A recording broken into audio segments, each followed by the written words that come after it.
नमस्कार, जय जवाहर संगवारी हो तो संगवारी हो। ये दे हम पड़ोसी का शादी हो त्री से नेहा का शादी होते तो सगा है और एमन है ना मतलब ना एक चूल्हा बना था कि देखे और हमारे वीडियो देखथन कहा संगवारी है। चलो आप मला मिलाथन ये दीदी है रखूँ कहा थे का के दे चूल्हा रख दे ए दे बोल रहा 2 महीना चूल्हा रखूँ कहा संगवारी हो। और ये छोटे चूल्हा रखूँ कहा थे हमारे गाँव आए और इकर गाँव कौन गाँव के हो कुम्हलोरी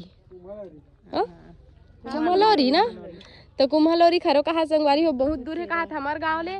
तो देखो अब दीदी हाहू हमारे गाँव में कि कहा थे जाबे नहीं जी दादू पापा।